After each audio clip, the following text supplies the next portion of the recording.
The Great Auk was a flightless, black and white colored and about 80 cm tall bird. It lived along the North Sea coast, though it had very specific requirements for breeding sites. Only a few ever existed on the rocky shores of islands which were inaccessible to any natural predators and were therefore safe for them to breed on. Or so they thought. In fact, these birds had been a source of food for Native American tribes along the coast of North America for many centuries and even held a religious significance to them. And for European explorers making their way across the Atlantic in the 16th century, they were an easy source of meat, bait for fishing, and oil for warmth and light. This made sense as the bird was very slow on land and had no fear of humans, which made them easy to catch. Hence the bird was widely known by seamen and explorers, by many names in fact. One of them being penguin, which was Welsh for whitehead. This word can also be found in the auk's scientific name, Pinguinus impennis, and when Europeans discovered other black and white flightless birds in the southern lands of Patagonia and Antarctica, they named them after their own northern penguins. But all this fame did not do the Great Auk any favors. As soon as the 16th century, the Great Auk's population numbers were already dwindling, and by the 18th century the situation had gotten critical. At that time especially, the Great Auk was being hunted for its feathers, and the situation showed no signs of getting better. Realizing that this bird was becoming increasingly rare, and it wasn't that well known to science, museums, scientists, and private collectors promised large bounties for Great Auk bodies and eggs, only encouraging the killing of these birds. By 1800, the largest breeding colony of Great Auks on Funk Island off Newfoundland's coast was gone. The following is a report from a man who had hunted Great Auks on that island up to this point. If you come for the feathers, you don't give yourself the trouble of killing them, but lay hold of one and pluck the best of the feathers. You then turn the poor penguin adrift, with his skin half naked and torn off, to perish at his leisure. This is not a very humane method, but it is the common practice. While you abide on this island, you are in the constant practice of horrid cruelties, for you not only skin them alive, but you burn them alive also to cook their bodies with.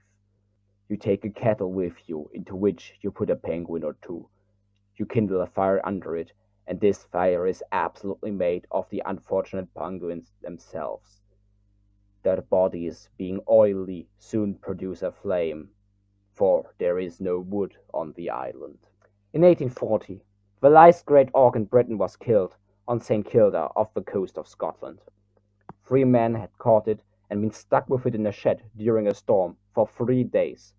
They came to the conclusion that the bird was a witch who had summoned the storm, and thus they killed the bird by beating it to death. The last great auk colony was on the island of Eyjafjallajökull, off the Icelandic coast, but soon the bird had disappeared from there as well, and the only remaining great auks retreated to the nearby rock of Eldey. And yet man still would not stop. Museums wanted the last specimens and sent people to collect them from the island. On the 3rd of June 1844, the 3 Icelandic fishermen, John Brandsson, Ketil Ketilsson, and Sigurdur Isleifsson, went to the island at the request of a merchant who wanted specimens. The following report by Sigurdur Isleifsson tells the story of what happened on that fateful day and how it all ended. The rocks were covered with blackbirds, and there were the Geirfuls, the great auks. They walked slowly. John Brandsson crept up with his arms open. The bird that John got went into a corner, but mine was going to the edge of the cliff. It walked like a man, but moved its feet quickly. I caught it close to the edge, a precipice many fathoms deep.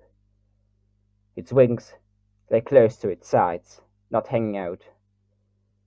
I took him by the neck, and he flapped his wings. He made no cry. I strangled him. Thus the last breeding pair of great auks met their demise. The last egg was crushed and destroyed by one of the fishermen. That was the story of the great auk, the northern penguin, one of the many species gone due to overhunting or destruction of habitat. But when we destroy a remarkable species like this, we not only rob nature, we rob ourselves too. We rob future generations of a chance to see these animals for themselves. Nobody alive today ever had a chance to see a living great auk. And who knows, maybe in 200 years nobody living then will have ever had a chance to see a living tiger, dolphin, or elephant. That is, if we are still alive at that point.